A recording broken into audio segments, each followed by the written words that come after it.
The engines roared like thunder as a group of bikers sped down the lonely highway. The afternoon sun blazed above, casting long shadows on the road.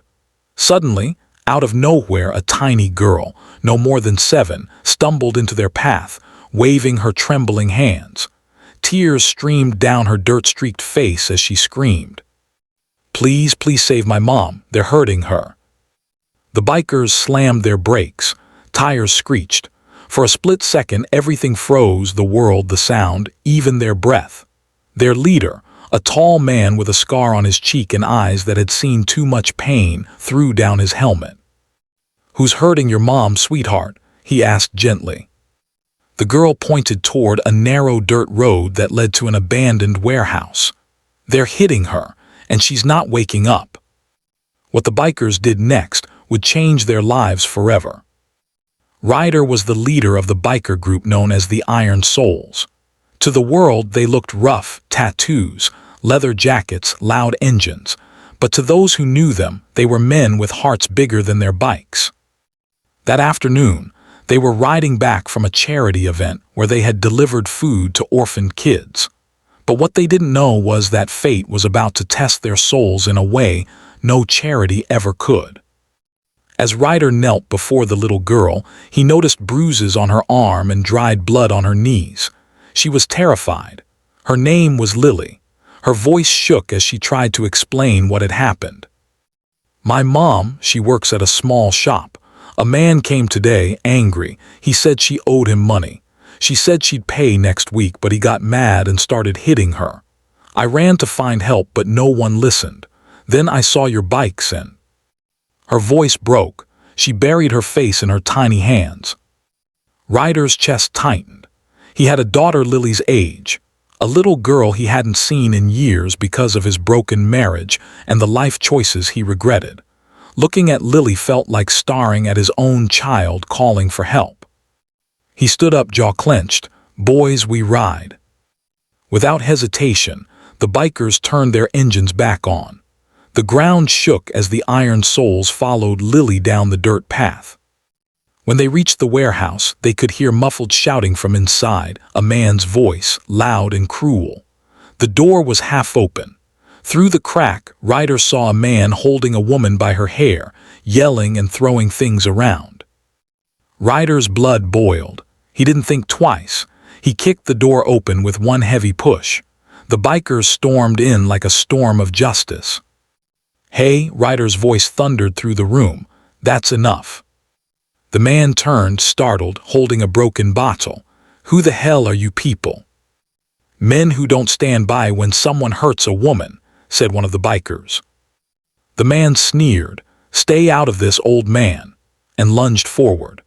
But before he could even move, another biker tank, a massive figure with a calm but terrifying stare, stepped in and caught his wrist midair, twisting it until the man dropped the bottle, screaming. The others pulled the woman, Lily's mother, away from danger. She was barely conscious, her face bruised. Lily ran to her and hugged her tightly, sobbing uncontrollably.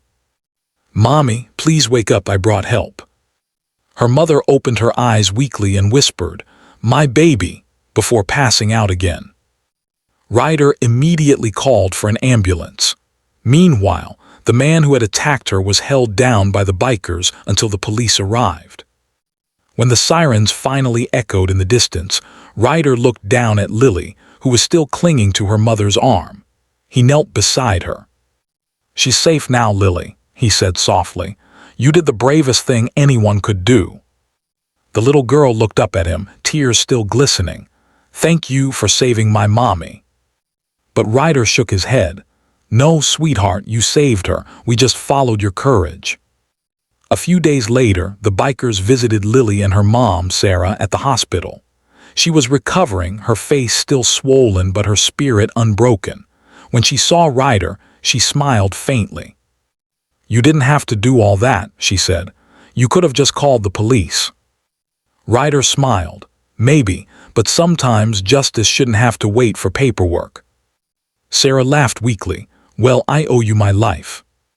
Ryder looked at Lily, who was sitting by her mother's side coloring a small drawing. a picture of bikers standing around a woman with angel wings. "You owe us nothing," Ryder said. "But maybe one day when you're strong again, help someone else who needs it. That's how we make the world right." Lily handed him the drawing shyly. "This is for you, Mr. Ryder. You're my hero." For the first time in years, Ryder felt something warm break through the walls around his heart, a feeling he hadn't allowed himself to feel since losing touch with his own daughter. When he left the hospital, he pulled over his bike by the roadside, looking up at the sunset. He thought about all the mistakes he had made, the fights, the lost family, the regrets. But for once, he felt at peace. Maybe fate had brought Lily to him not just so he could save her mother, but so he could remember the man he used to be. Weeks later, Sarah and Lily started a new life. The bikers helped them move into a small house near the town. Sarah began working at a local diner, and Lily often waited outside, waving at every motorcycle that passed. Hopping one of them was Ryder. One evening, she finally saw him again. He stopped by the diner, handed her a small pink helmet and said, "Every hero deserves to ride free one day." She giggled and hugged him tightly. "Will you come back again?" Ryder smiled, "Always, kiddo." As he rode off into the sunset, Lily watched him disappear down the road, her heart full of gratitude, and his finally full of hope. And for the Iron Souls, that day wasn't just about saving a woman. It was about saving a soul, theirs and hers alike. Sometimes heroes don't wear uniforms. They wear leather jackets and carry scars. And sometimes, the smallest voice crying for help can awaken the biggest hearts among us.